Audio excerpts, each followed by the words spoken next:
the onset of the recent pandemic, it's often pointed out that students suffered from isolation, lack of social interaction with their peers. For many teachers, however, this has been the norm for most of their career. Picture in your mind entering a schooling building as an educator. You walk to your room, you open your door for your students. Within those four walls of your classroom, you immerse yourself in their learning. You watch them and you guide them as they collaborate and interact with their peers over activities that you created that cover your designated curriculum. When the students leave, you head back to your office to plan the next activities. You might, if you share an office, have a bit of social contact with your peers. But for many educators, the lessons shared with their students are created in isolation, apart from their peers with little or no connection between disciplines. Teaching tends to be isolating unless a concerted effort is made by the educator to reach out and interact. Sometimes it can be isolation that is self-inflicted, but it's still isolation. Educators are often alone in the educational landscape, much like an island in a vast ocean. There are many causes behind the oceans that isolate. It can be an I do it best attitude, an unwillingness to collaborate, time constraints, or failure to understand ways that interdisciplinary lessons can be created. But why should educators change this mindset? Why reach out and consider collaboration? As an AP environmental teacher, I often think about biodiversity. Scientists know that the strength or health of an ecosystem is its diversity. The variety of species present and their interactions between them are woven together, each often unique and different from the other. And when combined together, they ensure the overall health of an ecosystem. That same process can be applied to educators creating lessons. The more unique voices an educator is able to weave into the lesson, the more diverse and complex the lesson will become, and the more students will benefit. Where will an educator get these threads? By reaching out to other educators as allies to create activities. Well, all this is good in theory, but how does an educator choose a partner to work with? Here's where we can apply another science term, mutualism. This is when organisms work together for the benefit of both. I started to think about this because one of my students, Matt, at the beginning of the year, when students were allowed to choose their lab partner, Matt quickly sat down next to his friend. This friend just happened to be the valedictorian of our senior class. Matt put everything in perspective about choosing a partner when he looked up at me and said, "Who's the smart one now?" Matt really had the right idea about choosing a partner. How do you find this person? Listen to your students. Ask what they are doing in other classes. You will find connections to what you're doing in your classroom. Then be brave and ask someone to collaborate. So, put your ego aside and open up to the fact that you need someone who will challenge you, make you better.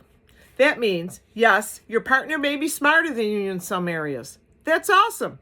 Next, find a commonality within your subject area. Focus on mutualism. Both of you will benefit in the relationship with the creation of an amazing lesson. Then think of the phrase, "you complete me." Find someone who has skills you might not have. Like maybe they're really good at bringing humor into lessons. Maybe they are really good at thinking outside the box. You need someone who is enthusiastic about their subject area while honest and forthright in their criticism. These very characteristics are found in people you will work best with. While you may be uncomfortable at times, they will challenge you and push you to a higher level. This thought process was put into action when I had the privilege of meeting a fellow TED educator, Jen Hesseltine. As we chatted, we discovered commonalities about our views in education and how to reach students. Her subject, social studies, mine, science. We found a shared passion for breaking down barriers and together created Global Speed Chat, an online platform for students to share work from across the world. How did this happen? We brainstormed ideas, we talked endlessly, and filled each other's voids. Jen is a computer wizard, and I'm an idea person. It works.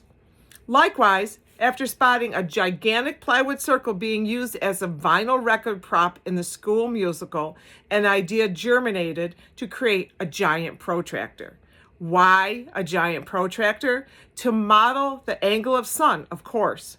Who better than to do that than the planetarium director stage crew advisor of our building.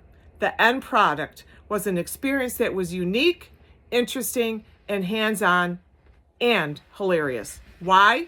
He brought his knowledge of astronomy, his creativity, knowledge about spotlights, a different perspective of how to reach students, and silliness.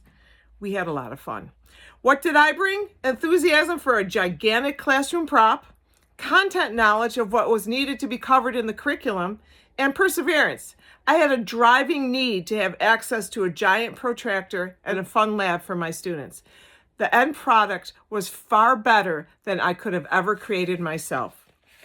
Using the same thought process, I teamed up with our school's technology integrator.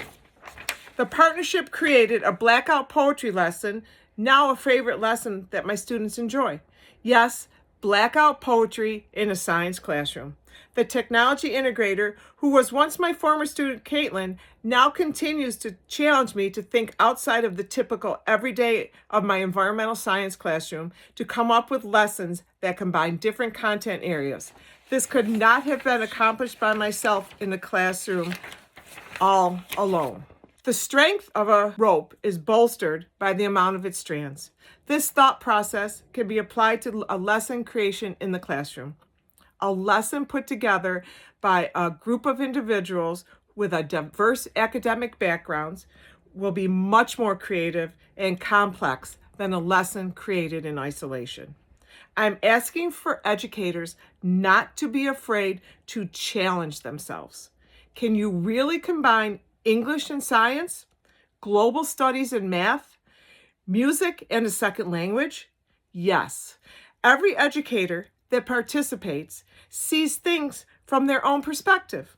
Each educator has their own strengths and weaknesses, but each strand added is unique to itself, and together they create a stronger whole. And the end result is a lesson that will reach more students, offer more creativity, and cover more topics. So, reach out to your peers. Diversify your curriculum by adding interdisciplinary lessons and close those gaps that exist between disciplines within your school walls. Much like in nature, when diversity is maintained in an ecosystem, the ecosystem will be more balanced and resilient. The same will happen with your interdisciplinary lessons you create. The change will be felt by you, your peers, and most importantly, your students.